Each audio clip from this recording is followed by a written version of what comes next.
The things I'm going to be teaching you could be life-changing. We're gonna be talking about some pretty complicated stuff, and I want to make sure that you guys are paying attention and that you really get it. So I'm going to go ahead and jump in. Let's do this. So just like last night, I want to start off with, guys, I'm not standing or sitting before you today as an attorney or a CPA. We are going to talk about some financial strategies. We're going to talk about, last time we got together, we talked about some tax strategies. We're going to talk about investing and things like that. But I'm not soliciting, for capital for any particular investment. I'm not giving you personally any financial advice. I'm not saying, hey, run out here and implement any particular strategy. I'm just simply teaching you guys, hey, these tools are out there and you probably didn't know that they were out there. So, there have been many people who have, just from this workshop alone that we're going to do today, who've implemented velocity banking very effectively and have created some amazing results. But that said, I want you guys to understand this training that I'm about to do with you on velocity banking is not complete.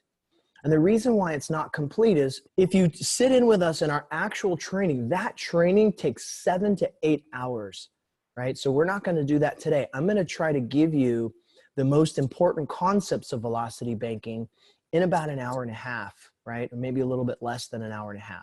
So obviously, I'm not going to be able to cover every single nuance and every single detail. So understand, again, here's our disclaimer, guys. If you implement this, understand you're choosing to implement this at your own risk or at your own choice, okay? So what is velocity banking? You guys might remember that today is a continuation from a conversation that we started yesterday, right? So we went through this thing called the 4 pillars, and these 4 pillars, as we discussed yesterday, these are very powerful strategies to keep more of the money we make today, and then also build and make more money in less time with less effort, right? And so yesterday we covered one of the keep strategies, which was taxes. Does anybody remember what is the #1 strategy to pay less taxes? Yeah, exactly. Start a business. You got it, right? We want to have a business and we want to try to flow as much of our income and as much as of our payments, our bills. If we can flow that through the business, then all of a sudden we start getting tax write-offs for things that were just bills yesterday, right? We talked about our cell phone, our laptop, ways that we can recover the vast majority of what we're spending to just raise our kids. And these strategies, if we use them, are life-changing. And like anything, if we don't use them, then it's just some time that you spent on a Thursday and it's not really going to make an impact on your life. So today's going to be one of those things that if you use this, it can be one of the most powerful things to impact your finances, right? It is the most powerful tools that I've ever seen with regards to money and finance. So just to kind of bring you guys back to where we were today, we're going to talk about velocity banking. I'm going to show you guys this pie chart again, but I'm going to take it a little bit further this time. So here we are. This is the way that most of our finances work today, right? Most of our money is going out to these 3 entities, the government, the banks, and the corporations, right? And most of us are living just paycheck to paycheck to keep these entities going, but we delude ourselves into thinking, hey, this lifestyle piece is for me, when in fact, most of us are reset at 0 every single month. And so we wonder why there's so much stress out there. We wonder why we see road rage. We wonder why we see depression. We wonder why we see, alcoholism and broken families and things. And it's because if you take a step back, you look and see that, guys, we are living in a pressure cooker. We're living in a society where people are putting their dreams on the shelf and they're working jobs that they don't like and they're barely making enough money, right? And all of us have these big dreams when we're kids. And then we start getting to our adult life and we're like, well, where are those dreams? And they seem so far away, right? And every year that we live, maybe they get a little bit further and a little bit further, right? Well, this is the problem right here, this screen that you're looking at, right? This was designed to keep us just over broke. So the first thing that we're gonna do, we started this process last night, is we've gotta minimize or control these expenses, right? We've gotta control these two biggest expenses in our lives, our taxes and our interest. Now, last night we talked about taxes. Today, we're gonna talk about the interest side of this puzzle. But as we also talked about, you know, we have this kind of disease here in America that we're gonna call capitalism, or consumerism rather. And so that says, hey guys, if I've got $1, I'm supposed to spend $1. Well, look at all the extra dollars that we've just spent, or that we've just created. So here's the first temptation that we have to resist if we're gonna become money healthy, right? All of a sudden we have all this extra cash flow. We have to make sure that we don't increase our spending to match all this extra cash flow. The challenge here, guys, is we wanna keep the same lifestyle we had before, right? We want to keep the same lifestyle so that all this extra cash flow now becomes the seeds to our growth. You get it? This is what we're going to plant now to create the future. And so I like to say, I like to use this analogy that, you know, and I think I went through this with you guys, that, you know, if I'm hungry today, I have choice. I can eat the seed, right, and satisfy my hunger today. That's spending this money. There's things that I want, you know, and I've got all this extra cash. I can spend this money and satisfy my hunger today, but then the seed is gone, right? The money is gone. Or I can plant that seed. And when I plant that seed and nurture it correctly, it's gonna grow and bear fruit. And inside that fruit will be more seeds. And I can plant those and grow more seeds, and plant those and grow more seeds. And soon I've got a whole orchard that began from just one seed. And now with that orchard, I will eat for the rest of my life. Well, my children's children's children's children will never go hungry again. And so that's the idea here, guys. Okay, so let's jump in. So I told you guys last night that what I was going to show you today was how the average family on the average income would be able to pay off a 30-year mortgage, pay off all their cars, pay off all their credit card debt, and we're going to do all of that in this example with these numbers in under 5 years. Now that sounds crazy, but we're not done yet. In that same 5-year period, our credit score is going to go through the roof, and we're going to have over $200,000 of OPM, other people's money, that we can invest in real estate and start really changing the foundation of our life. Now that might just sound like, you know, crazy talk. That might not, you know, make sense. How in the world are we going to be able to create that? But as you see, you're going to see this is going to unfold very organically and naturally, right? And this, when I first learned this strategy, it was one of these things that it was mind-blowing when I saw it, when I learned it. And then afterwards, I was also thinking, wow, this is so simple. How come everybody doesn't just do this? How come I didn't think of this, right? After the fact, it's simple. But before we know it, we just don't know it. So here's what we're going to do. Average salary or household income in America today is about $5,000. Now, in a lot of households, that's 2 incomes, right? 2 working people are bringing home their paycheck, and after taxes is about $5,000. In some families or some households, that's just 1 income. But when we get paid, guys, where does our money go? And I don't mean out to our bills. I mean literally, when we get paid, where does our money go? We have this thing called direct deposit that puts our money directly into the bank for us, and we've got these 2 accounts, right, that we've all been taught we're supposed to use to manage our funds, right? And so what are those 2 accounts? Our checking and our savings. But I want to ask you guys, right? Use your chat box here. Guys, what is the difference between a checking account and a savings account? Okay, yeah, interest earned, right? Checking for paying the bills, etc. Savings is for saving. I love that.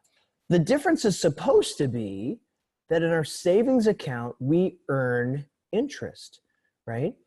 Now, to me today, that's almost like the punchline to a joke, because what kind of interest are we seeing out there today? We're seeing like 0.01% interest. Maybe if you're at a higher bank today, you might see 0.03 or 0.04. Do you guys understand that we're talking about, you know, 1/10 of a point? Not even 1 point, right? We are talking about so little money. And traditionally, there's two reasons that we're supposed to have a savings account, right? And I'll review with you guys what they are. Here's one. We're supposed to have a savings account in case of emergencies.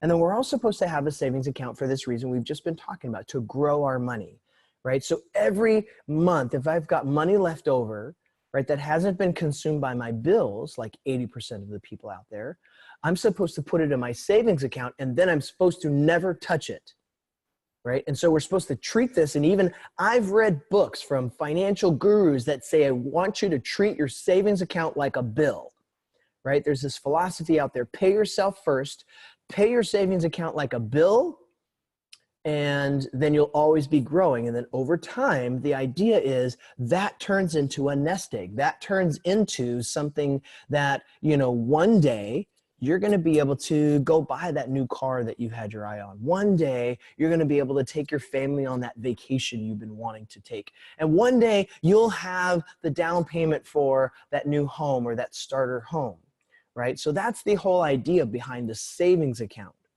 So here's what I want to do right now. I want to teach you guys something. I want to teach you a mantra.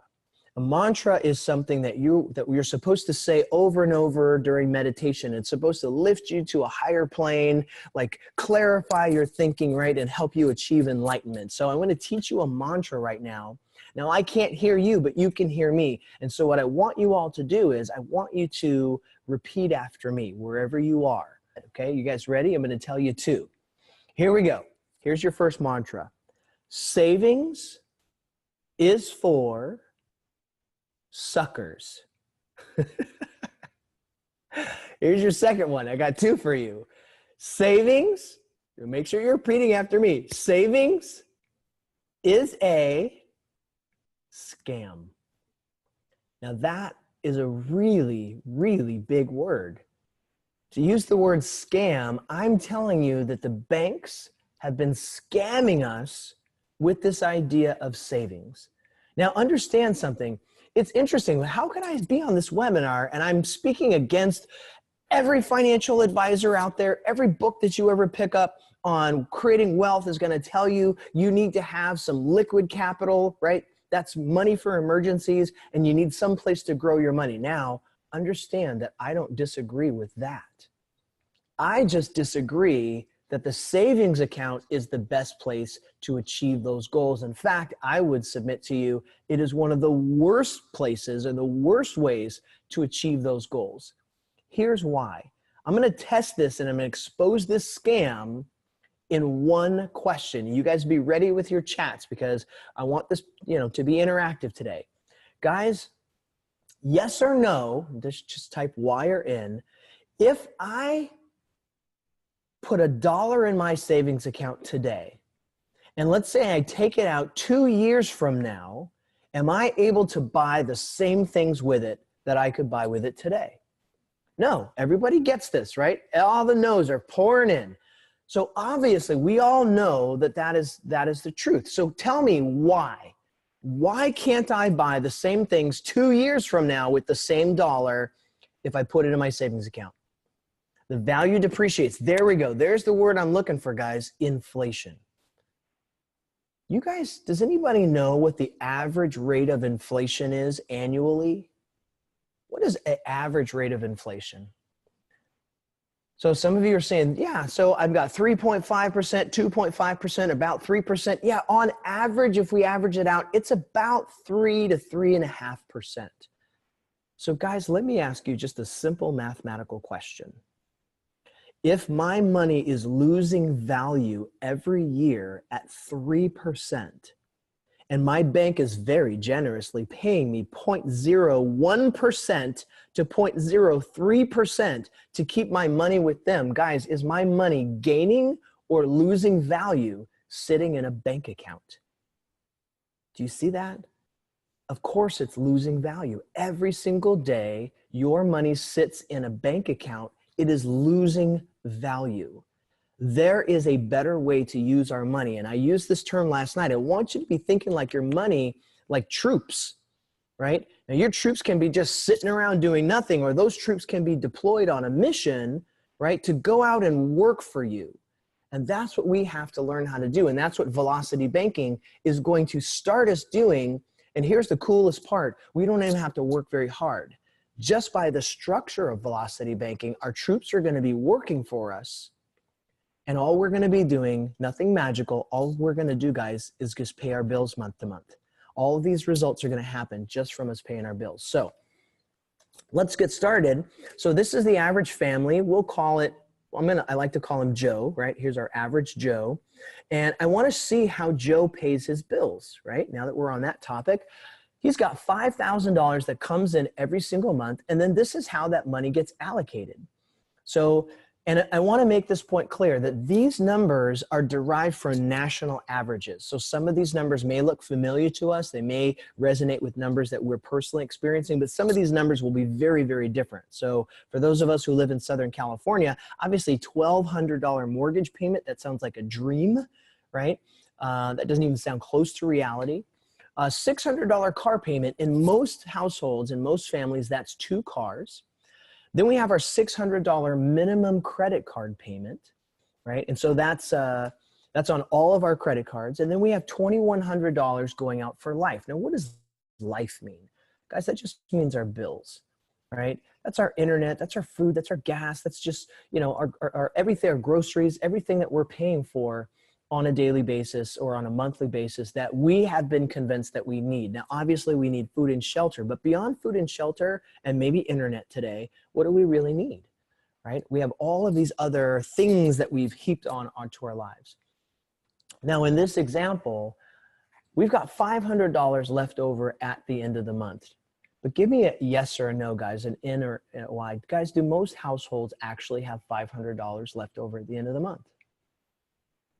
No, they don't, right? And we talked about this last night. Statistically, 78% of all of the households in America are living paycheck to paycheck, which means every single month they're back to zero, they're back to broke.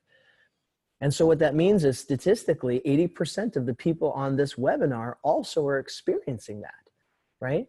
If the law of averages holds. So many of us are very intimate and very familiar with what that feels like.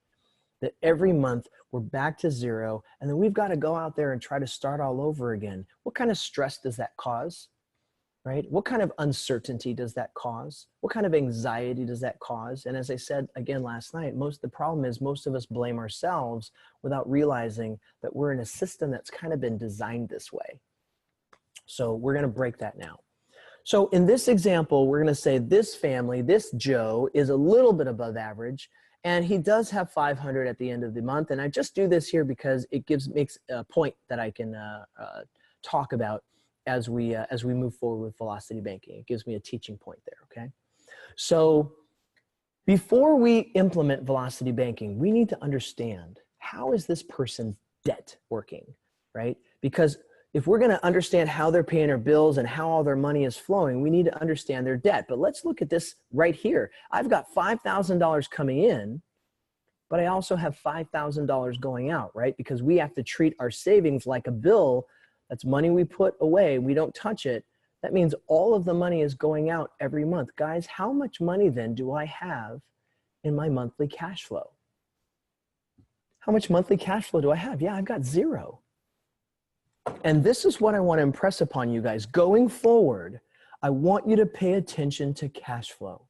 That number on the screen, that little green 0 that you see right there, is the most important number in this entire presentation, because cash flow is the new measure of wealth.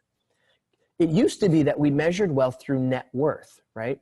We take the value of all your assets. We look at your bank accounts, we look at your property, we look at your gold or commodities or your stocks, and we say, okay, what is the value of all of that put together? That's your net worth. But here's the problem with the net worth method. You can't eat net worth, right? Net worth doesn't pay your bills. There's a lot of people out there who have a very high net worth on paper, but they have little to no cash flow. And that person will live just as poorly as the person who's barely making any money at all. They're in the same situation, right? So we have to understand that cash flow is the way that we measure wealth today. That is what creates freedom. The money that replenishes into our life every single month that we can use, that's our troops, right? The cash flow that we see right there, that's our troops going out to work for us. And as we can see, we don't have no troops, okay? So we need to fix that. All right, so let's jump into this. Let's see how our debt is working here. On one side, Joe Average has loans, right? So we already talked about the mortgage, $1,200 mortgage payment. And on average across America, the average balance on the mortgage is about $200,000. So that's pretty awesome. Again, we wish that was true here in SoCal. And the average interest rate today that we see out there is about 6%. Now the market's lower than this, but understand that's in our market here. Across the country, those rates are different. Now we also have car loans. We have $600 going out for our car payments. And on average, the average balance there on our car loans is about $13,000. And as I said, for most households, this is actually 2 cars, right? Not just 1 car. Now on the other side, we have lines of credit, right? And so lines of credit, this would be our credit cards. This would be actual lines of credit. Right? And so a credit card and a line of credit, they're very, very similar, but they're slightly different. But for the vast majority of us, our lines of credit will represent our credit cards. So we're making a $600 payment every month, but we're actually carrying, or I'm sorry, the limit that most of us have, or the average American has, is $15,000. That means all their credit cards combined, they've got about $15,000 in available credit. Unfortunately, the average American is carrying a $12,000 balance. So I hope you guys can see that that is not a picture of good financial health. Those cards are almost maxed out, and many of us actually are living with our cards maxed out. Average interest rate on these credit cards across America is 21%. Now, here's what we're going to do. I want to do a little exercise with you guys.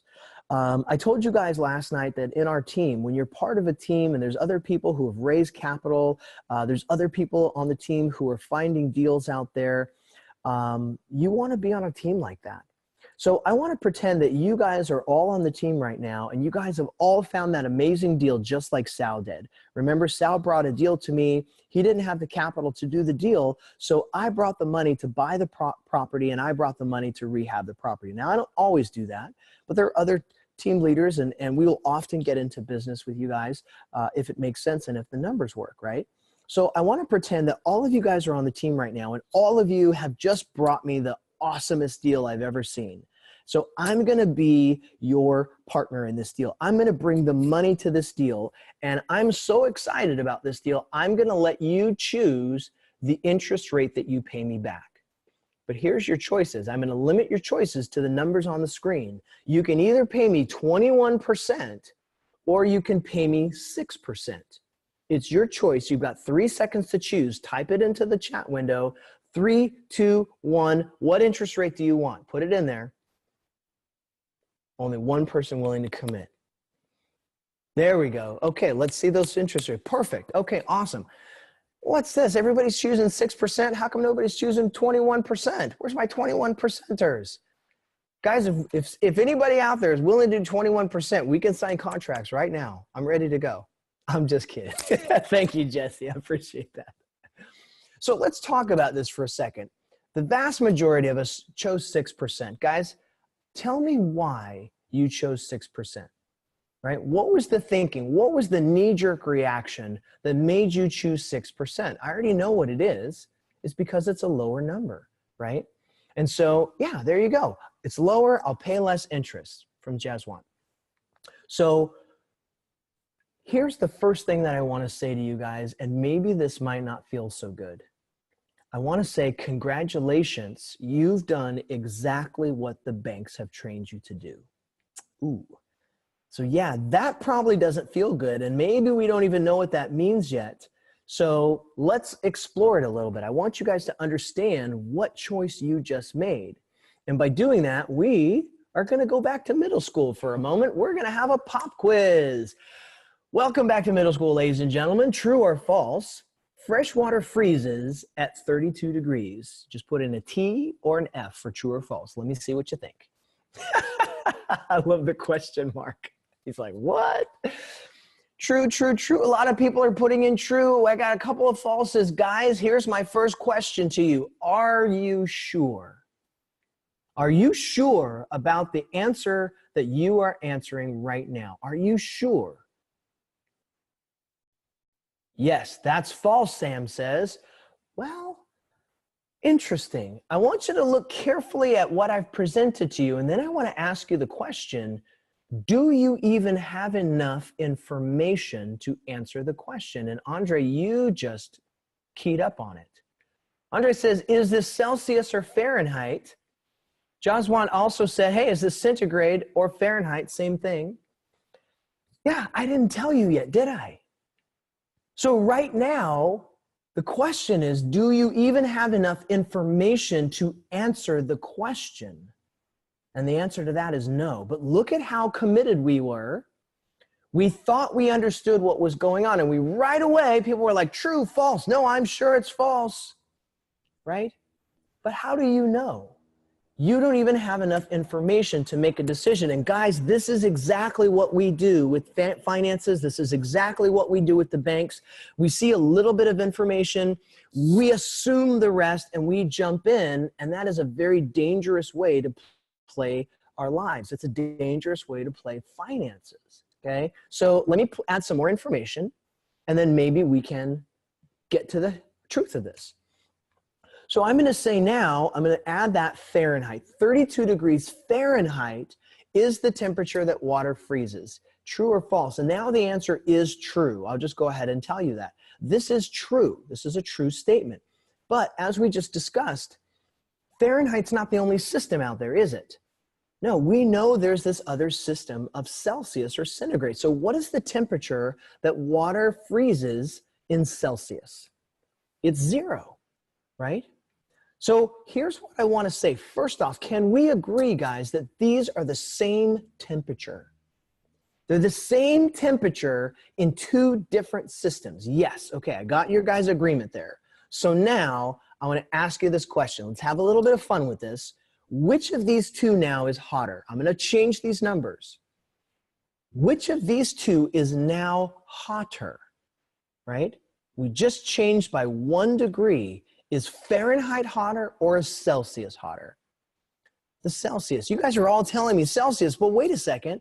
That doesn't make any sense. That's a lower number. How could a lower number be higher than a higher number? How could 1 be hotter than 32? What's the problem here, guys? Yes, you got it. The problem is these are on different systems, right? We cannot compare them apples to apples. And guys, what I want you to understand is we're not talking about temperature anymore. We're talking about the way that the banks charge us interest. Down below, we chose 6% because it was a lower number, not realizing these are on different systems. And just like the centigrade up above, that 6% is vastly more expensive. But we don't know that, right? We just jumped in because we saw the number and we fell for the bank's marketing. So here's what I want to do now, guys. I want to explain the difference between a loan and a line, because when we understand how these are different, it's going to make all the difference in the world in how we interact with the bank, what type of products we subscribe to or we allow them to sell us, but also it's going to affect how we choose to play or interact with them and pay our bills. So let's first get this foundation. Guys, I want you to understand that loans are one-way instruments. That means when you make that mortgage payment or that car payment, that money is gone forever, right? You cannot get it back. There's nothing that you can do or say. You can't call the bank and say, oh, I just had this medical emergency. I really need that $1,200 payment back. The bank is going to say, we're sorry, but there's nothing we can do for you, okay? Now, on the other side, I want you guys to understand that a line of credit is something we call revolving. That means if I make a $1,000 payment to my credit card today, what instantly becomes available on my credit card? The $1,000, right? I make a $10 payment, I get $10 available on my credit card. It's like magic, right? It's like the money is not actually going anywhere. I just have it now in a different form.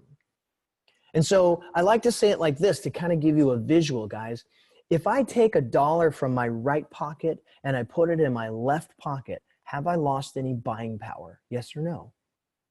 Obviously, the answer is no, right? Now, I'm going to ask the same question, but I'm going to phrase it slightly differently. And I want to see if internally it feels different, right? It's the same question. And honestly, it has the same answer, but it might feel a little bit riskier now when I phrase it like this. If I take $1 from my right pocket called my checking account, and I put it in my left pocket called my credit card, have I lost any buying power? I still have $1, right? Now, some of you will say, well, yes, because if you use it from my credit card, now I've got an interest payment and that's going to cause me to lose money. Well, not so fast. We're going to explore how this works, and we're going to see that interest actually is not going to be as big a factor in this as you might think, because when we use velocity banking, interest almost becomes negligible. The interest is going to get absorbed into our velocity banking, and it's not going to become a factor at all. So check this out. All right, so I want you guys to understand a little bit more about loans and why that 6% is so much more expensive, right? I want you to know how that works. On the line of credit side, the interest that we pay is called simple interest. It's calculated every single day, and it has to be calculated every day because my balance can change every day. I can make a $1 payment and then spend $10 on my credit card, and then make a $100 payment and then spend $3, and make a $500 payment and then spend $1,000, right? So my balance can be constantly in flux, and it's changing multiple times a day as I use my credit card. So the banks have to look at that every single day. Now, whether you realize it or not, that's actually to your advantage. Because they have to track that moment by moment, we can use that and actually almost manipulate that in our favor. We'll see, we'll come back to that in a second. On the other hand, loans are something that are typically done with compound interest. Now, what does that mean? Well, simple interest means I just pay interest on the money I borrowed. So if I borrow if I borrow $100 at 5%, that means I owe back $105. It's that simple. But compound interest means the money that I borrowed, I'm going to pay interest. And then if time goes by, that interest becomes part of the principal. And then I pay interest on that. And then that becomes part of the principal, and I pay interest on that. And so visually, I want you guys to imagine that you're rolling a snowball in the snow, right? And the more that we roll it, the bigger and bigger and bigger it's going to get. So over time, the amount of money that we can owe the bank is significantly more. In fact, sometimes many times more than the amount we originally borrowed with compound interest. So let me ask you guys this question. Which side of the screen do you think the banks would us rather play on? Do you think they want us to interact with them with simple interest or compound interest? And it's kind of a rhetorical question because obviously, yeah, it's compound. The banks want us in these type of structures. So I want you guys to understand, and I want you to start paying attention to the marketing that you're seeing on TV, that you're hearing in the radio, that you might be receiving in your mailbox. The banks are going to and have always been pushing loans on us. You're going to hear ad after ad about title loans and car loans and personal loans and cash advance loans and all these types of loans, because those financial institutions understand that if they can trap you into a compound interest payment to them, over time you're going to end up paying them many times more than what you borrowed, right? So we want to understand how this works. And if we're going to borrow money or use OPM, as much as possible, guys, we want that to be on our terms, and we want that to be in simple interest. But most of us, or many of us, it's already too late. So a lot of us on this call right now, you already got a mortgage, guys. And if you've got a mortgage, then they've already got you locked into compound interest. Many of the people on this call will already have student loans. And if you have a student loan, guys, that's compound interest. You might have a car loan, right? And now there's a lot of car dealers that are making the shift over to simple interest because they're trying to be competitive. But by and large, historically, car loans have also been traditionally compound interest. So what do we do if we find ourselves already trapped in this game? I've already got all these things, and some of us on this call might have all three. You've got a mortgage, a student loan, and a car loan, and you know we should sing like a sad song, mourning your plight. But here's the thing: I don't want to leave you there, guys. I want you to understand that they've already got you here in this box, and I want you to understand how bad it is, and then we're going to fix it. Okay? The type of loan that you are in is something they call amortized. So most of the loans, the compound interest loans that are out there, they're called an amortized loan, right? And we've heard this term before, and I want you guys to understand what it really means and how it works. So there's typically two parts to the loan. We have our principal and we have our interest. Now the principal, that's the amount of money that we actually borrowed, right? So in this mortgage case, that would be the $200,000 that we borrowed to buy this house. Now there's this other part out there, the white part, that is the interest. Guys, that is the fee that the bank charges us to borrow their money. Now you look at this graph just like I can, and you could say, whoa, wait a second. That interest is significantly more, it certainly looks that way, significantly more than the principal. Now, if you were to ask a banker about this graph, because a graphic similar to this is included in every amortized loan. They have to give it to you because there's a law called Truth in Lending statute that they have to provide you the truth about how much interest you're going to pay. But here's the problem. This graph or a graph like this is typically buried in a stack of paper. And the one thing we don't do when we're signing papers to buy a new house or buy a new car, we do not,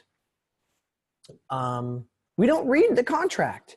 We don't thumb through and make sure that everything is what we expected it to be. We don't do that, right?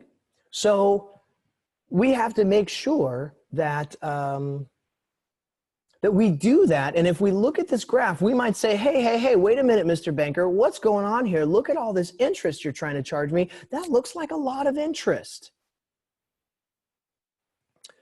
Now, the bank's going to have a ready answer for that.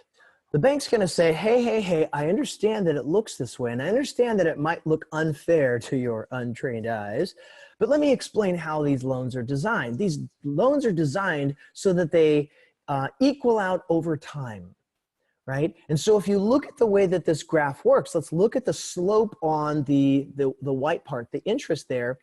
What this means is that every month I make a payment, a little bit less is going to interest and a little bit more is going to principal. And if you can see, there's a place there where it changes dramatically, where suddenly more money is going to my principal than going to my interest.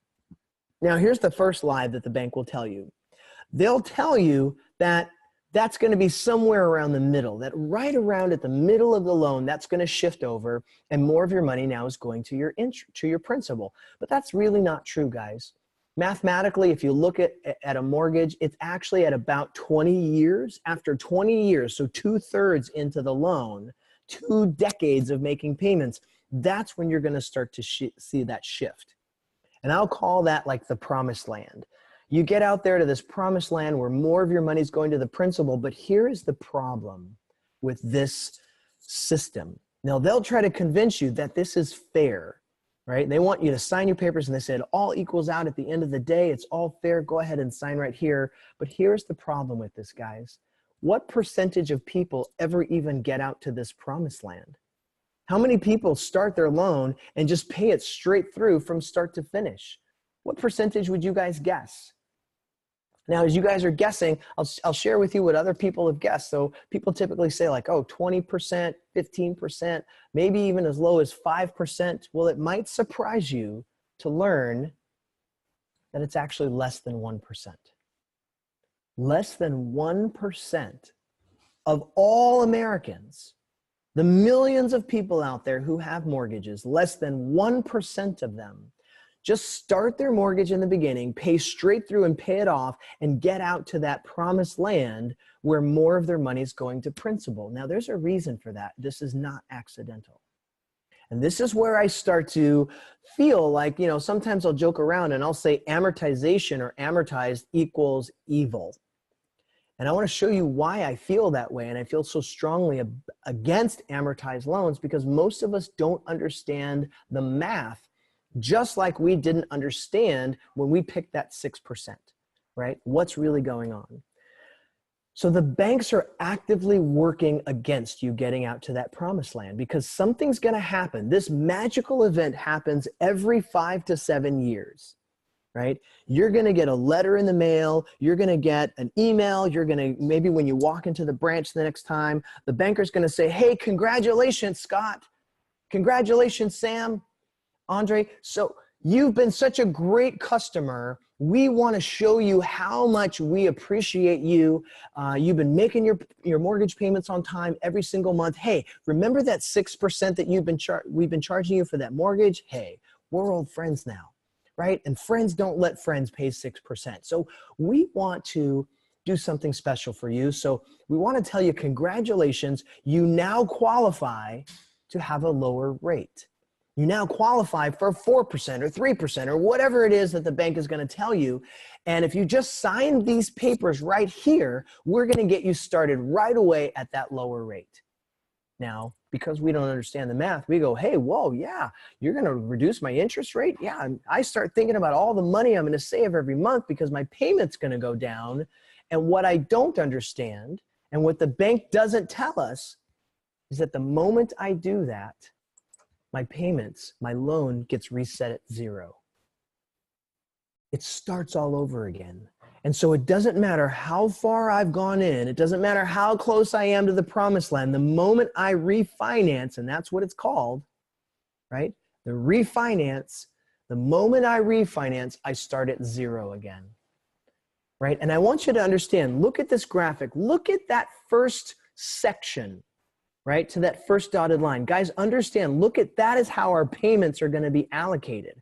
All of the white is the bank's profit. And that slim little sliver of purple, that's how much they're going to actually credit to your debt. Do you see that?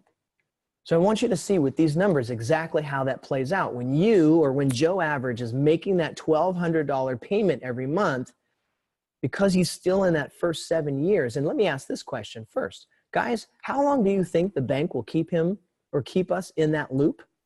How long will they keep us in this little refinance loop? You're exactly right. Just want it's forever. They will literally keep us there until we die. And I'm not saying that to be dramatic, guys. I'm saying that to be truthful because as real estate investors, we are often helping people in bad situations. And sometimes we have cases that are called probate cases. Now, if you don't know what probate is, it means that someone has passed away and they didn't properly care for their inheritance. And now typically it's the children who inherit a property, but that property oftentimes has hundreds of thousands of dollars of debt on it. Sometimes we find that children are inheriting a property that has as much debt as the property did when it first was purchased 20, 30 years before. Sometimes it has even more debt because of the amortized loan and this refinance loop, right? But here's what I was going to say. I want you guys to see how the bank is going to allocate those payments. If we're in that beginning period, you guys see that? So much more of that is going to the bank in profit, and so very little is being attributed to our debt. Can you see why they want to keep you there forever? Guys, you'll never pay off your loan, but you are putting thousands and thousands and thousands of dollars in the bank's pocket. And this is why I call this practice evil. I believe this practice is predatory, but the vast majority of we have is no idea that this is happening. We have no idea how to stop it, and we don't even know that we're falling victim to it, right? And so you might think, hey, I've been on this webinar now I know the secret, guys. I'm never going to refinance. Now, I'm not saying that either. There might be certain times where it does make sense to refinance, but guys, even if you don't refinance, it's already too late. The banks already have you. The way that this whole thing is designed, even if you're in that less than 1%, if you pay from day one straight through to year 30 and you never refinance ever, the bank's already got you. Because on this mortgage, without ever refinancing one single time, if I just make my payments over 30 years, I'm still going to pay the bank $431,000. I borrowed $200, but I'm paying him back 431. Guys, I bought the house more than twice. Now, I don't know about you, right? Maybe it's just me. I just come from a public education, but I look at 431,000. I'm still trying to figure out how that's 6% of 200,000. You get what I'm saying, right? So we have to understand what the bank is selling us is not real, right? That interest rate is not actually even an interest rate, it's an amortization rate. So I want to teach you guys real quickly how to unravel a mortgage in your head so you know what the real cost is, right? We can't just be thinking about how much is it going to cost me per month. We have to look at how much is it going to cost me in total over time, right? So first thing we're going to do, I'm going to show you guys how to do this in your head. Whatever rate the bank is advertising with a loan, immediately I want you to cross that out because it's not real, okay? So second thing you're gonna do is whatever rate that they posted, I want you to double it, right? So 6 becomes 12. Now I want you to add a 0, right? So 12 becomes 120, right? So this is closest. This is a little formula, guys, that you can do in your head. Now it's not exact, but it's close enough ballpark that you can do it in your head in less than 2 seconds and immediately know what the real cost of a mortgage is going to be. So a 5% mortgage that they advertise actually is going to be 100% loan, not 5. A 3% is actually a 60% loan. 60% is the interest you're going to pay on that, not 3. You guys get it? Now, as I said, it's not exact, but it's close enough where you can really look at a loan and say, okay, what is that really going to cost me over time? Now, let me ask you guys this question. Why don't they just come out and say, hey, this is an 80% loan. This is a 60% loan. This is a 120% loan. Why don't they just come out and say that from the very beginning? Well, the answer to that's pretty simple. They don't do that because they know they won't sell loans, right? If we saw the truth about what we're really paying to the bank, we would tell them where to put that 80% and it probably wouldn't be polite, right? So they wrap it up in this cute little bow and they say, oh, it's only 3.5% or it's only 4.25% or whatever it is. And we go, whoa, that's such a low number. This looks like really cheap money. But we have to be aware of the trap. So, hey guys, what I've just done is I've just put these two numbers, our 6% and our 21%, now they're on the same scale. So all of those of you who picked 6% before, I'm going to allow you to rethink that decision. So if I was going to loan money to you guys, would you rather pay me 120% interest or just 21% interest? Okay, now I've got some converts, right? So now you guys are like, yeah, 21's looking pretty good. All of a sudden, 21's not so bad. Yes, that's right. 21 simple interest. That's where we want to be all day long, guys, if we can afford it, right? If we can structure things in such a way that our finances are working in simple interest, we're going to see that we're going to save thousands, maybe tens of thousands, maybe hundreds of thousands of dollars throughout the course of our life, maybe millions of dollars, guys. Okay, so how do I do that, right? Again, as I said, all those of you out there who already have mortgages, I am sorry to be the bearer of bad news, guys, but you are already trapped in this system. It's too late. You're already in it. Everyone out there who's got a student loan, everyone out there who's got a car loan, you're already in this system. So, but I'm not going to leave you there. I don't want you just to, mourn your plight. How do we shift out of this, right? That's what velocity banking is for. How can we turn this around so we're not falling victim and we're not being duped by the bank anymore? So I'm going to show you guys, I'm going to start showing you how to use velocity banking here. So how do I do that? So here's the first thing I'm going to say, guys. The very first, your camera's back on again, sir. Sorry. Down at the bottom, you just click that button. It says mute camera. The first action that I'm going to take here to go into start velocity banking, I'm going to tell you guys up front, this might not seem like good financial advice, and that's okay, right? the very first part of this, sometimes when I'm in a live room and I share this, this part of the process, I see the eyes get big. Sometimes I see people, start to shake their head, or they have a very worried look on their face, because I'll admit what I'm about to tell you might seem like it goes against conventional wisdom. It goes against what we've been taught about credit, lines of credit, and what we've been taught by the banks. But here's a reminder that I always like to bring us back to. Guys, everything that we know about banking was taught to us by who? It was taught to us by the banks. And do we believe that the banks are teaching us what's in our best interest or what's in their best interest, right? So a lot of the belief systems that we have around money, those are very controlled and contrived belief systems that were deliberately taught to us.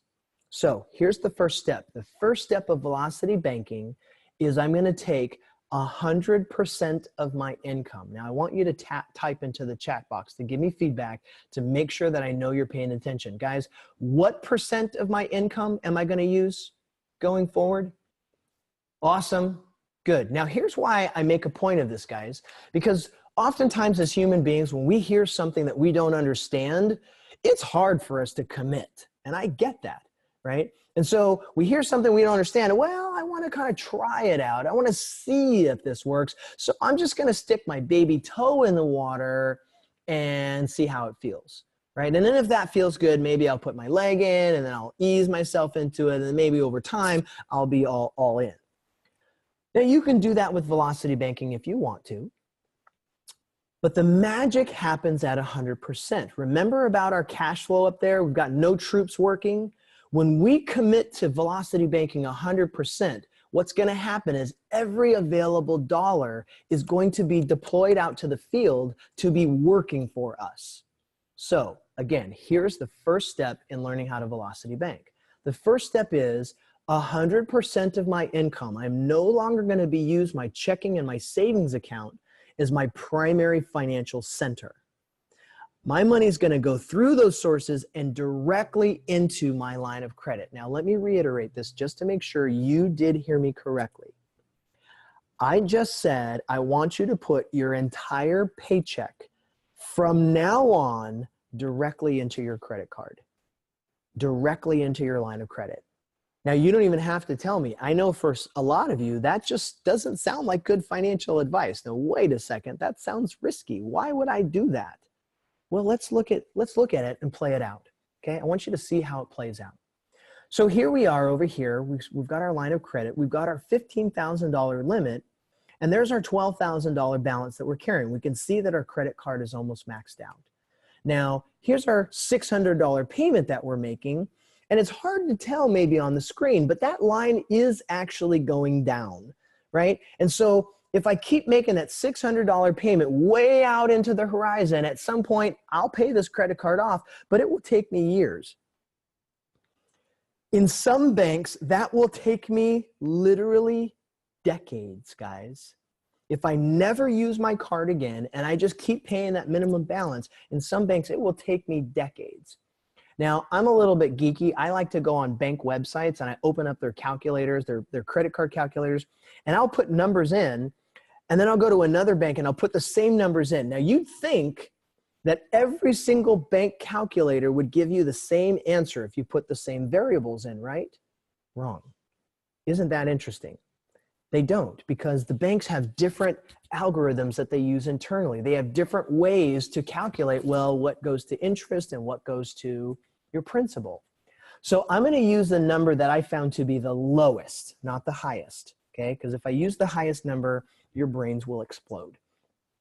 The lowest number that I found to pay off this $12,000 would be 25 months. So 25 months of making $600 payments, that means I'm going to give the bank $15,000, right? I borrowed 12, I spent 12 of the bank's money, and I'm going to pay them back $15,000, right? That's how interest works. So here's the first question I have to you. Now, let me preface it this way. Guys, after this question, if you're scratching your head saying, now, wait a minute, I don't understand how that makes sense, that means you heard me correctly. So here's the question. by a yes or a no, I want to see how many of you would love to pay the bank back their $12,000, but keep your $15,000 using the same money. What? How does that work? How can I pay the bank and keep my money at the same time? How does that work? That is literally the have your cake and eat it too scenario. Well, guys, that's kind of like the first, what I call like the little mini miracle of how velocity banking works. I'm going to pay off my debt to the bank, but they're actually not going to take any of the money away from me. So let's see how this works. Okay. Now, I just said we're going to drop $5,000 into my line of credit, right? So I'm carrying that $12,000. Once I make a $5,000 payment, what's going to happen? Obviously, my balance is going to drop by $5,000. But guys, I got to pay my bills, right? I just showed you up above, right in the middle of the screen there. I've got all those bills I have to pay. How am I going to pay my bills now if I just put all that $5,000 into my credit card? Oh, wait a second, though. Guys, can I pay my bills from my credit card? I still have the $5,000, right? Remember the pockets? I just put that $5,000 in another pocket. So let me ask this question. Guys, can I make my $1,200 mortgage payment from my line of credit? Now, there's always somebody out there who says, no, I don't think you can do that. And in fact, in one meeting we had in our office, I had one guy sitting in the back of the room. He actually worked for a bank. And so the moment I asked the question, can I make my mortgage payment from my line of credit? Immediately he shot up his hand. He says, no, you can't do that. He shouts over the whole meeting, right? He felt like he caught me on something. And I knew what was coming. And so I politely said, okay, sir, please explain to us, why you can't make a mortgage payment with your credit card. And he says, well, the banks won't let you pay debt with debt. You can't pay a mortgage with a credit card. They won't let you do that. Now, I knew that that was coming, and so I very politely said, sir, I mean no disrespect, but politely, the truth is that you can't pay your mortgage with a credit card, but I can. I can because I'm doing it, right? And people like me on my team all across the country are doing it every day. The point is that you just simply don't know how. So let me tell us all how to do that. Guys, there are some credit cards that actually come with checks. If your credit card doesn't come with a checkbook, just go online and Google credit cards that come with checks, and you're going to get a whole list of them. Well, you might want to just go apply for one of those if you've got strong credit, right? And you can afford the inquiry, go out and get that. Or you could call or reach out to your credit provider and just simply ask them, hey, is it possible to get a checkbook with this credit card? Some of them will say yes and some of them will say no, okay? Now, if you can't do that, you might go to a bank and open up what's actually called a line of credit. Now, it's slightly different than a credit card, but they work approximately the same way. But this now is actually tied to a bank account typically, and by default, it comes with a checkbook, right? So can I write a check for my mortgage and have it come out of my credit card or come out of my line of credit? Certainly I can. Now, finally, as a last resort, if you don't have checks with your checkbook and you don't have a line of credit that has a checkbook, guys, there are third-party services that you can simply make a credit card payment to them, and then they will issue a check on your behalf to wherever you designate. Now, they're going to charge you like $1 or $2 or a point or two or something like that, right? But when you begin to see the power of velocity banking and how it really works and how much money you're going to save in the long run, that little $1 or $2 or point or two becomes very insignificant compared to what you're going to save. Okay, so hopefully I've answered that question. I'm not really doing cash advance. It's a little bit different. But even if I were to do cash advance, right, if you compare to the money that we're going to save, in a lot of cases, I would say in most cases, you're still going to end up saving money in the long run. Okay, so great question. Great question. And as you see, some people are answering that. Not all institutions work with it being a cash advance. We want to find one where it's not a cash advance. Awesome. Okay, so what am I going to do now, guys? So I just said I can pay. So hopefully I answered that question. Can I pay my mortgage payment with my line of credit? The answer is yes. Can I then pay my car payment with my line of credit? And again, of course, the answer is yes. Can I pay my $600 minimum credit card payment? Oh, wait a second. Wait a minute here, guys. Guys, if I just dropped $5,000 into my credit card, do I still need to make a $600 minimum credit card payment? I paid that already, didn't I? I paid that many, many times over. So I want you to understand what's about to happen here, because here's kind of the second miracle of Velocity Banking. This is really how it works, right? Guys, that's $600 that was going out of my checking account last month before I started Velocity Banking. Now, because I'm paying for my line of credit and I just dropped in my whole paycheck, I don't have to write that $600 check anymore. That $600 bill is gone forever from my life. And so that $600 actually is going to go up into my cash flow. Leaving that $600 there on the line of credit. Now I've got $600 working for me. I got 600 troops out there.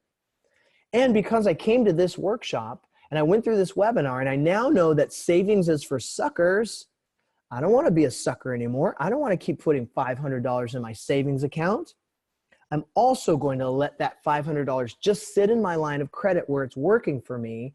And now I actually have $1,100 of cash flow, right? So understand how this works, guys. There's a relationship between my cash flow and my expenses. As my cash flow goes up, that means that's money that's not going out now. That's $1,100 that used to go out of my checking account and is no longer leaving my checking account. So that means my expenses are going to go down by $1,100. So now only $3,900 is going to go out. Is everybody with me? Give me a yes, just to make sure that I know you're with me. Okay. Awesome. So now only $3,900 is going to go out. The rest is going to stay with me in my line of credit. So let's see how that looks. Okay. So I got to pay my bills. So $3,900 goes out. Next month, 5 goes in, 39 goes out. Next month, 5 goes in, 39 goes out. Hey guys, what's going on here? Do we see what's happening? My balance is dropping very rapidly. Now let's play this out and see what happens. Now this is all sound math. You can count the points if you want to, but I'll save you the time. In 11 months, I've paid my credit card bill down to 0. Now, did I make any extra payments toward it? I didn't. Guys, the only thing that I've been doing is paying my bills. My credit card got paid off almost by accident. It got paid off because all my troops, my $1,100, are sitting there in my line paying down my debt every month. You get that? Now, I don't know if you see it yet, but we just paid back the bank their $12,000, guys, but they never took $15,000 out of our money. They never took that away from us. We got to keep our money and pay them at the same time. So miracle number one, that already just starts making me do the happy dance. But it's going to get better real quick. Guys, I just paid off $12,000 in debt. What's going to happen to my credit score? Right? My credit score is going to go up. And what's going to happen to my line of credit when my credit score goes up as a result? My line of credit is going to go up as well. Right? So let's just go ahead and say now, because of the way I've used my credit, the bank, I'm going to get a letter in the mail, right? Or an email saying, hey, congratulations. We've awarded you this extension or this increase. You've earned this increase in your line of credit. Now, some of you out there may have never had this happen to you. You might even be wondering, well, wait a second, does the bank really do that? Do they just all of a sudden give you lines, increase in your lines for no reason? Well, it's not no reason. I want you to understand how this works. The banks issue credit to you based on how much of a risk they expect you to be, right? Now, when I've just paid down that $12,000 and I did it in a way that was consistent every month, the bank starts to see, hey, wait a second, this guy knows what he's doing with credit. But more than that, you may not realize that the banks get paid every single time I use my credit card, even if I have a 0% interest. Now, right now it shows 21%, but that's going to change in a minute. But even if I have a 0% interest card, every time I swipe my card, wherever I'm shopping pays my bank. So if I swipe my card at Target, Target is going to pay my bank a small fee every time I use that card. Do you get that? And so the banks actually want me out there using that credit card. Now, most people use their credit card occasionally. By switching to a velocity banking system, do you see what I've actually done? Now I'm using my credit card for every bill that I have. Is my bank happy with me? Yep. Because every single time they're going cha-ching, cha-ching, cha-ching, and at the same time, it also happened to pay my balance down to zero. So now they're super excited with me. They're like, we got to give this guy more money. And all of a sudden, I just got a $10,000 increase in my line. Now, some of you might think that that $10,000 is an exaggeration. There's no bank that's going to give you 10 grand. Guys, you would be wrong. I have people on my team right now who, when they started Velocity Banking, I've got a couple people who are very young. When they joined our team, they didn't even have credit cards or lines of credit. And so they went out and they set up a secured credit card. Now that means you give the bank money, maybe you give them your paycheck, or you give them, say, $500 in cash, and then they give you a credit card that has a $500 limit. I've had 3 or 4 people on my team go do this, set up a secured line, maybe at $300 or $400, and start using Velocity Banking. And one of them, after a period of 6 months, they gave him his deposit back, and they increased his line up to $20,000. I've got another one, same thing happened, but maybe it took a little bit longer. It was after about a 9-month period of paying. He almost paid off his car entirely in that 9-month period. He paid down a number of his bills, and they gave him his deposit back, said, congratulations, you now qualify for an unsecured card, and now he has a limit of $24,000. So this little $10,000 increase I'm giving myself, guys, this is actually modest. This is conservative to what can happen out there, okay? So let's continue. Now, before I jump off of this, I want to talk about, you guys remember those 2 reasons why we were told to have a savings account? Let's revisit those. We were told that we need a savings account for cash emergencies, right? And we need a savings account to grow our money. Well, let's look at those 2 things. Guys, I've got now a line of credit of $25,000. That means I've got $25,000 in my pocket at any given time. Am I pretty well covered for most emergencies? Obviously, the answer is yes. Better than I was when I was just putting $500 away, right? I've got more money than I had before. Now, here's the other side of that, and this is the part that blows my mind. Guys, I just got $10,000 of OPM. That's 10,000 real dollars that I can use and go spend. I can invest. I can do all kinds of things with it. Guys, how long would it take me to earn $10,000 in interest in 0.1 increments in my savings account? It would never happen. Not in my lifetime or my kids or their kids or their kids. It would never happen, right? The only way for me to earn $10,000 from my savings account is if I put millions of dollars in there to start with. But I just made $10,000 in 11 months. Now think about that like an investment. I actually put no money into it, but simply for paying my bills, the bank just gave me $10,000. You see how what just happened there? That's pretty magical, right? So that's like miracle 2 of Velocity Banking. So let's see now, how do we use this, okay? I've got this higher line. Is my $25,000, is that enough for me to just go pay off my mortgage? Well, no, it's not, right? I'm not even close. But is it enough for me to pay off my car? Could I just pay that car off? I recognize, hey, over here, these guys are bleeding me dry, right? These are amortized loans. I want to get rid of that amortized loan. What if I just write a $13,000 check and I just get rid of that and I pay that car off? Now I want to ask you guys a question, right? We just paid off a $12,000 debt, right? My credit card balance. I just paid off $12,000 in 11 months.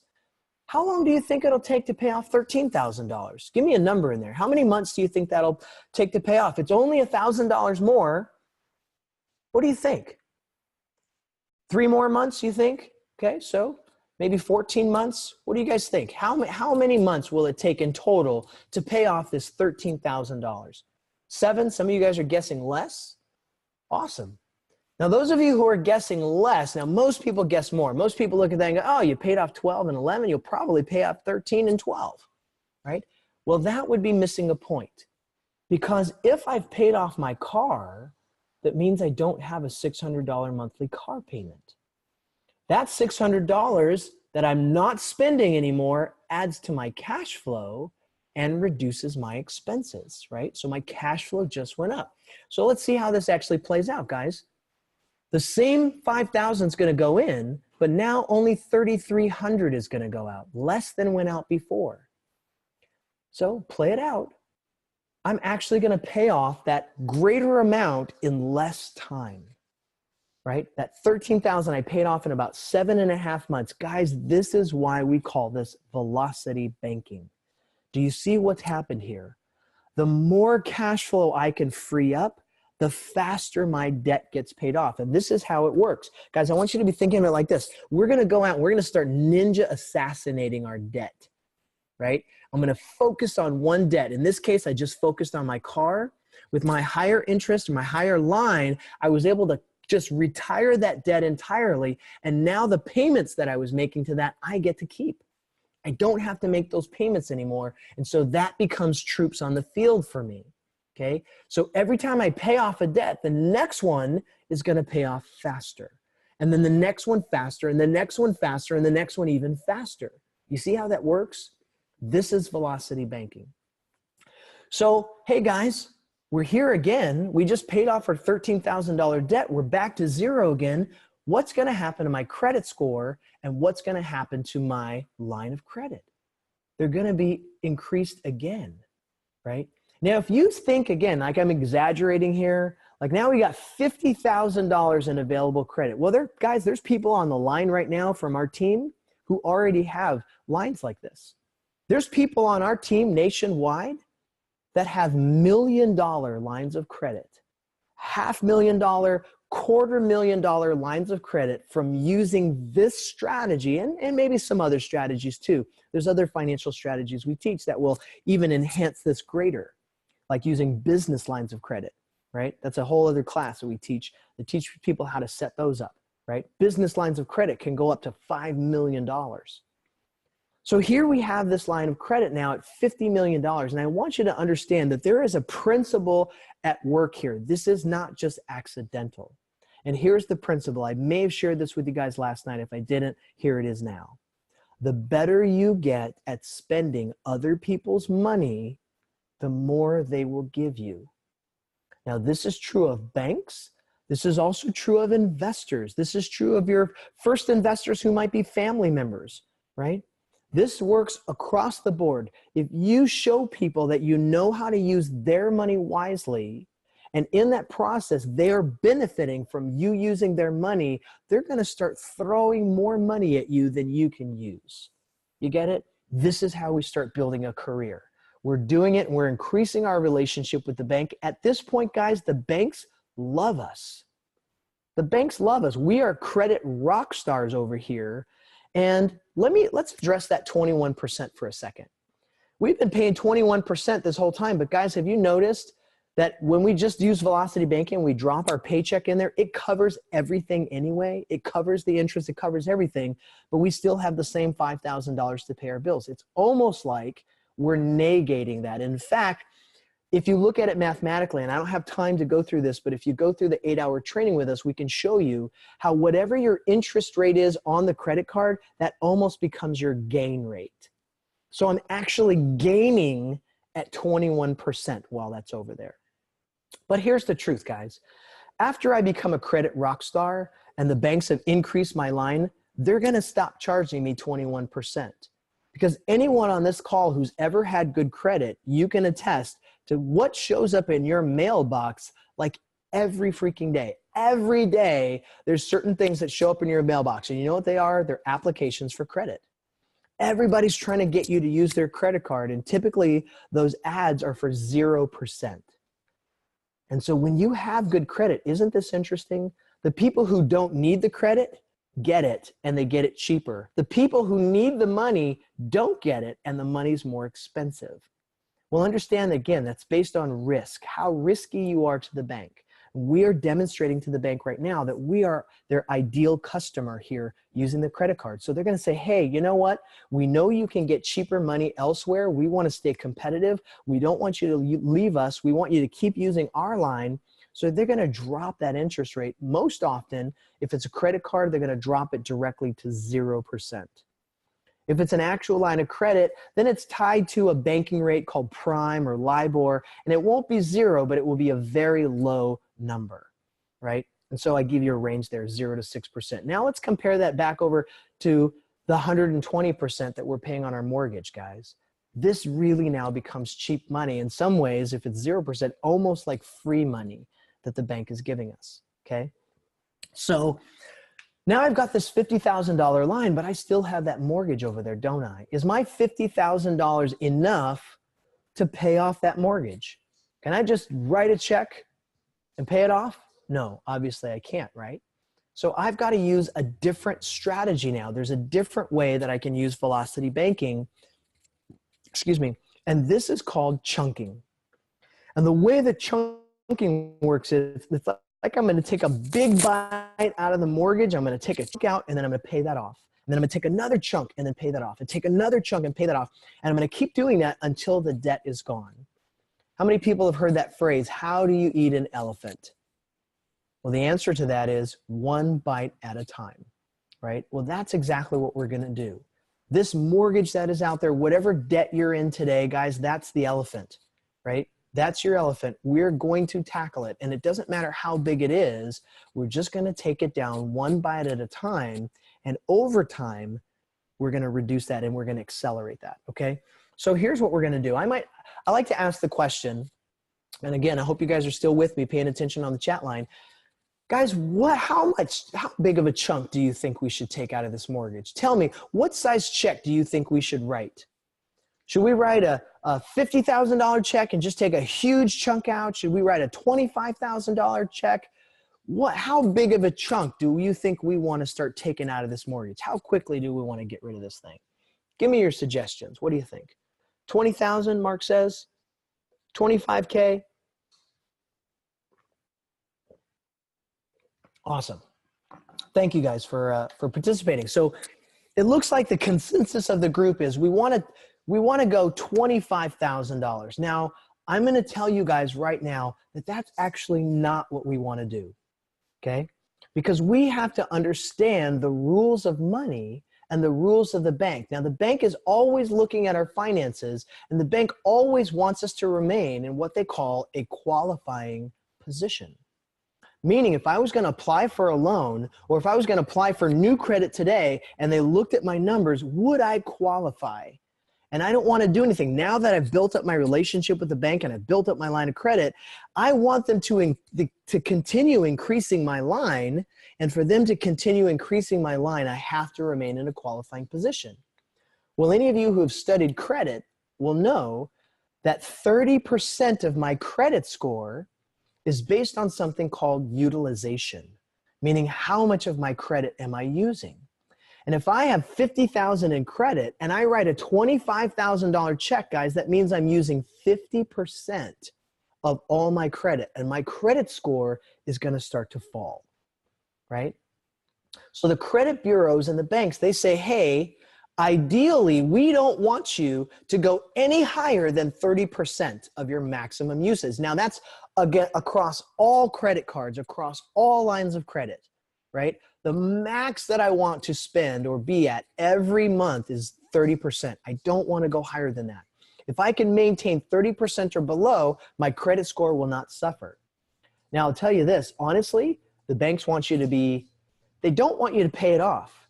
The banks would prefer you stay at anywhere from 1 to 10%. That's like the golden ratio for the bank. So if you're trying to build your credit faster, the banks actually would like to see you carry a small balance, but you know, that could be $1, that could be $5. They just want to see some usage of that card, right? If every month it reports as zero balance, zero balance, zero balance, zero balance, they don't know that you're actually using the card. They want to see activity there, right? So let's make sure that when we write this check, we want to stay below that 30% limit. So here's what I like to do, just to keep it simple. Guys, I already know what $13,000 looks like, right? I just paid off my car by writing a $13,000 check, and I knew it took me 7.5 months to pay it off. I like things to be predictable, right? So if I use the same amount, it's below my 30%, and I know exactly how long it's going to take for me to pay this off. So this time, what if I write a $13,000 check directly to my principal? Now, I want you guys to understand this. If I need to tell the bank to make this as a principal-only payment, it's a little checkbox on my form, or if I'm paying online, it's a little checkbox online to say principal only. If I don't check that little box that says principal only, the bank will treat this, my $13,000, as if it's just a bunch of regular payments paid in advance. And on every single month, they're going to take out their portion, which we saw was like $1,000, right? They're going to take out their portion and apply that small amount to my principal. Well, let me ask you guys this question. You guys remember they were only crediting me $200, right? Every time I made my monthly payment. How long would it take me to get to $13,000 in principal payments if I just kept making my regular payment? $200, $200, $200. How long would it take me to get to $13,000? Well, I've already answered the question for you. I know some of you guys are trying to calculate it real quick. You don't have to, but you're welcome to check my math, make sure that I'm right. To check my math, you will need an amortization calculator because it's not straight. Remember, every single payment slightly adjusts the numbers. So to accumulate $13,000 in principal payments, it would take me about 56 payments, which is 56 months. Now, 56 months, guys, that's about 5 years. It would take me 5 years to get to this place that I'm going to be at just by writing this check. Now, that's not the exciting part. Check this out. Guys, who remembers how much interest they were charging me every month? That was $1,000, right? Now, $1,000 paid over 56 months, how much is that? Now, of course, the logical guess is say $56,000, but again, remember, amortized, every payment's going to change the equation a little bit. So in reality, over 56 payments on a mortgage, I will have paid the bank $54,600. I know it's not a big difference, but we want to make sure we're accurate. So guys, I want you to understand what is about to happen here. We just wrote a $13,000 check directly to our principal. Guess what we don't have to pay if we pay principal in advance? We don't have to pay interest. By writing this $13,000 check, I just saved myself $54,600. Do you see what I just did? Now, here's my favorite part of this. This is the part that gets me stupid, crazy excited. Whose money did I just use to write that $13,000 check? I used the bank's money to pay the bank, and they are going to save me from doing that. They're going to save me almost $55,000 for using the bank to pay the bank. If you're not doing the happy dance yet, you're not getting this, right? So I just wrote a $13,000 check using the bank's money. I just saved myself $54,500, and I just moved my debt, my loan, forward in time by 56 payments, or about 5 years. So my 30-year mortgage now suddenly is a 25-year mortgage. You see that? I accelerated my loan 5 years into the future by making that payment. Well, now, of course, I do still have this $13,000 on my line of credit, but guys, I already know exactly what to do with that. I'm going to Velocity Bank it. And again, remember, Velocity Banking, I'm not making any actual payments. I'm just paying my bills through my line of credit. So when I pay that $13,000 off, I know exactly what that's going to look like. It's going to take me 7.5 months approximately. My credit's going to go up, and my line of credit's going to go up. And then I'm going to do it again, and then I pay it off. And I'm going to do it again, I'm going to pay it off. And I'm going to do it again, I'm going to pay it off. And I'm going to do it again, and I'm going to pay it off. Do you guys? Yes, happy dance time for real. I want you guys to notice, where's my line of credit now? Did you guys notice that going up? Now, let's look at the screen here. We can count these things. How many times did we chunk? And I want you to see what's going to happen now? Because something magical is going to happen now. Guys, remember, I've been making my $1,200 mortgage payment every month, right? That's part of my bills. So I've been paying my mortgage forward in time, but I've been doing velocity banking and taking off these big chunks from the back end. At some point, those two are going to meet in the middle. Well, not in the middle. It's going to meet really close to the front. And I want to calculate that out with you. But at some point, those two things are going to meet, and I will pay off that mortgage. I will not have a $1,200 mortgage payment anymore. That $1,200 is going to go to my cash flow, and my expenses are going to go down as a result. And so I want you to see how fast I'm going to pay off that last $13,000. Because again, remember, every time we do this, it accelerates. Every time we pay off a debt. I'm going to pay off that last $13,000 in 4.5 months. So I don't know if you guys got time to do this, but if you're sitting there and you've got your cell phone handy or you've got a calculator right there on your screen, I want you to open up your calculator and I want this, okay? I want you to see what the numbers are going to be in your own calculator, so you're not just trusting me. I want you to see the numbers on your screen, okay? So here's what we're going to do. We're going to calculate how long did this take us, this entire journey, from the moment we started Velocity Banking until now, where we are now debt-free. So let's look at our amortization chart over here. We can see that we did 1, 2, 3, 4, 5 chunks. Now we know that last chunk took 4.5 months, but those first 4 took 7.6 months. So here's what I want you to put into your calculator. 4 times 7.6, okay? Then before that, we paid off our car, right? No, I'm sorry. Before we do that, we need to add this last month. Now the last month took 4.5 months. So let's not forget that. We need to add that, right?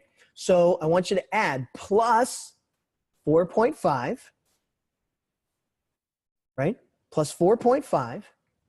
Now we need to go back to our car, right? Before we did all of this mortgage payments, we paid off the car, and that took us another 7.6 months. So plus 7.6.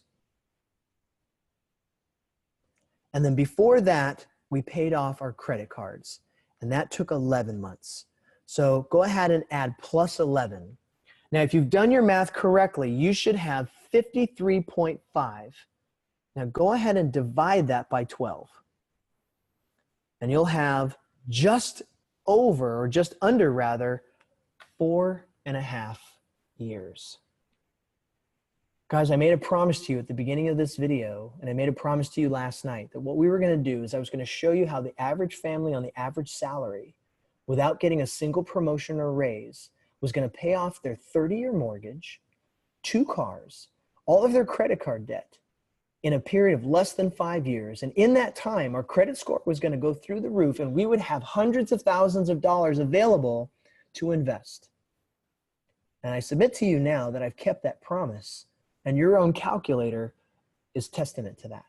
So at about 4.5 years, this person's life, Joe Average, went from walking a financial tightrope where he had 0 cash flow, his credit cards were maxed, to being in a place where he is debt-free, and he paid not a dime more in debt. In fact, every single month, as we were paying down these bills, his cash flow increased, his debt decreased, and all we did was pay our bills. This is, as I said, one of the most powerful financial strategies that I've ever seen. Now, obviously, guys, every single one of us has different numbers, so I don't want you to fixate on these specific numbers, right? It's not about that. It's about the strategy and philosophy behind it, right? I want you to start thinking how to implement this in your life. Now, for you, it might take longer to pay off your debt. It might be faster to pay off your debt. It all depends on where you're starting with your cash flow and what your debts are. Right? But again, as I said, let's not focus on the numbers. Let's focus on the strategy, and eventually we'll get there. Now, we're in an interesting place. We're in a place that most people only dream of. We're in a place where we have no debt. We are living. Now notice the only expenses that I have in my life right now are my life expenses. Could my life maybe enhance now? Could I maybe have a different quality of life at this point where I've got no other bills and all I have is cash flow? Yeah, maybe it could, right? Maybe my life could start to change. But I also have a problem right now. Now, I'll admit, this is what we call rich people problems, right? We have the kind of problems that people wish they had. The problem that I have right now is that I have no debt. Now, that sounds like a weird problem to have, certainly. People are like, well, isn't that the goal? Well, yes and no. Because if we understand how velocity banking works and we understand that savings is a scam, guys, if I've got no debt, I can't pay my credit cards down below zero. I'm sitting at zero now. That means I cannot use velocity banking. That means my money's going to start sitting in my checking and my savings account again, where it's losing value every day. I've got to go out and get more debt, right? But now I'm going to do it strategically. I'm not going to go out and buy liabilities that take money out of my pocket. I'm going to go buy assets that put money in my pocket. This is what we call good debt. Now, before I do that, let me ask you guys this question. How many lines of credit do I have on the screen right now? Now, this one here that we have on the left side of the screen, that's one line of credit that's just simply grown over time. But how many lines of credit potentially do I actually have on the screen? Now, for those of you that are paying attention, you might notice that there's a little house sitting out there over on the side, and I left it there on purpose. Because there's this thing out there, you may have even heard this term before, but didn't realize how relevant this term is to what we're talking about today. There's a term called a HELOC. And I want you to understand and know, what does HELOC stand for? Home Equity Line of Credit. It's just another line of credit, guys. And the way this works is the bank will often give you, if you qualify and you remain in that qualifying position, they will give you the value of your house, or however much of your house you own. They'll give you anywhere from 70 to 90% of how much of your house you own as a line of credit. So now that I own this house outright, I could get up to $180,000 additional credit, revolving credit, from my HELOC, right? And so again, I want to paint to you guys, my financial picture has completely changed from where I was before, right? You think I might have a little less stress in my life? All of a sudden, 4 or 5 traffic's not so bad. But really what we want to get to is, I want to be able to leave this job. So this takes us now into the next level of velocity banking. Now, we don't have time to go over that today. For you to really understand and get trained on the advanced version of velocity banking, guys, that's not something that we're going to teach in a webinar. You need to actually be part of the team. We use velocity banking as an investment strategy. Now, I told some of you guys last night that my wife and I and other members of our team, we're in the process right now of purchasing 69 properties. And that just by itself, when you hear that, it sounds mind-boggling. But when you begin to understand this velocity banking architecture, and you can see and you start to learn that, hey, you know what? The more properties I buy, the faster they actually pay off. Then you begin to understand, oh, I can use this in a completely different way to like rocket ship or catapult myself toward cash flow and catapult myself toward wealth. So I'm just going to touch on this very, very quickly, guys. I don't have time to explain it in depth, but I want you to just understand that it's out there. And if you want to learn this, this is something that you're going to learn once you start training with us, okay? So we're going to now use these lines of credit to go out and get good debt, right? Now, I'm going to, like I said, I'm just going to give you like the footnotes on this. There are places in the country where I can go buy a property today for $120,000. Now understand, this is a 3-bedroom, 1-bath, or a 3-bedroom, 2-bath house in some parts of the country. Now, obviously, you know, we're not going to find that many places here in Southern California, but I might be able to find a condo like that in some parts of California. But in other neighborhoods and other states, I can go find a house in Arizona, in Utah, in Idaho, in many, many places, in Illinois, a lot of places where I could go find these numbers, right? So the way that we would typically, or we might approach this is, I might write a $20,000 check for my line of credit as my down, and then carry a $100,000 mortgage. Now notice what I've just done. I've used the bank's money for the down, and I'm using the bank's money for the mortgage, and then my tenant is gonna pay off that debt. So and then I'm gonna use Velocity Banking to even pay that off faster. But once I pay that off, this is the place I'm gonna get to. Now I own the house outright. That properties, we found on average, these properties are cash flowing about $1,000 a month. But now that property can become the source of a HELOC for me. I can do a HELOC on my rental property. And in case you didn't know, yes, you can. There are some banks out there that will give me a line of credit on my rental property. What if I pull $100,000 out from the rental property? Guys, how many $20,000 down payments could I make with $100,000? I could make 5, right?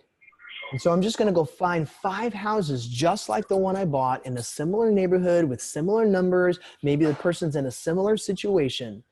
Now that might sound like a lot, but guys, it's not. How many houses are there right here in Southern California? How many millions of houses? Right? How many millions of houses are in the state of California? And then now in the next states and the next states and the next states all across the country, how many hundreds of millions of properties out there? And all I need to do is find 5 that meet my criteria. I'm gonna be looking in similar neighborhoods. And if I have a team of people working with me, I'm gonna find those properties even faster. So guys, here, I'm just gonna find those houses and I'm gonna repeat the same cycle. I'm gonna use Velocity Banking, pay off the debt very quickly with my tenant, and then now I've got 6 properties that I can use and pull out the equity from. And from each one of these 5 properties, I'm gonna pull out another 100,000 and I'm gonna make another down payment on 5 properties. And so you can see in a very small amount of time, I can actually create a little mini empire here in real estate. And now once I pay those off, and understand I'm skipping ahead, I'm skipping the passage of time. All in all, from the day that we started Velocity Banking, right, walking that financial tightrope with Joe Average to this day now where I own all these properties, this could take maybe about 15 years. And you might think for a second, your knee-jerk reaction to that might be, whoa, 15 years, that's a long time. Really? Well, how long does the average person work in the workforce? How long does the average person work for their job, guys? 40 years, more than double what I just showed you. Are most people working for 40 years and then retiring with $31,000 of passive income every month? You see that, guys? That's every month. The answer is no. And so to be able to build this type of empire in as short as 15 years, guys, that's how I want you to be able to see this. Now, I will admit this. It doesn't have to take 30 or 15 years, guys.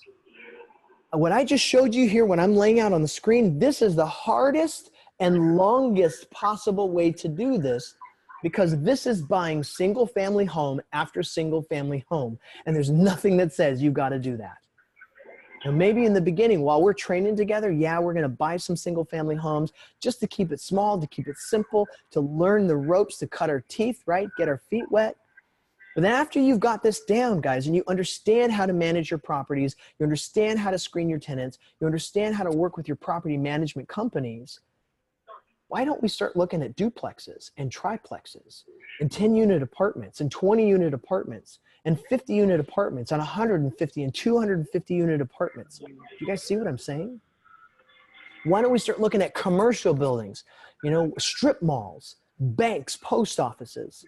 Do you know that every business that you see out there, most of those businesses are actually renting or leasing that space from somebody just like you and me who had the foresight to buy that property or build that property, right?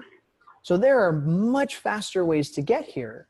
Now, I'll tell you, there's some colleagues of mine, there's some friends of mine that have been able to create $40,000 a month passive income businesses, and they've been able to do it in about 4 to 5 years. Now, I can't say everybody can do that, but it's possible. There's 2 guys on our team, some of my favorite guys. So these 2 young guys out of our Chicago office, the Kwok brothers. And you can Google these guys. They've got all kinds of social media out there about them because these guys are hot shot dynamos, right? They're building their brand, but they're part of our team and they go through our training. And these guys now, they're in their young 20s. One of them is 26 years old, and I think the other one's 23. These guys are young, And they have over, I think the last time I was reported was over 100 doors that pay them rent every single month. Well, 100 doors paying you rent is the equivalent. This is 30 doors paying you on the screen right now, 31. These guys have just been doing this with our teams, training with us for about 3 years. They went right to multifamily. After they learned the ropes, bought some single family homes, they dove right into the deep end and did multifamily, and that's all they do now, right? So I want to impress upon you guys, this is real and this is possible. It's going to take some hard work. It's going to take some studying, but I'll tell you this, it's a whole lot easier and it's a whole lot more fun than probably what you're doing today, right? Unless you're in your dream job, and then do this on the side, right? Let your real estate be building your empire while you're working your dream job.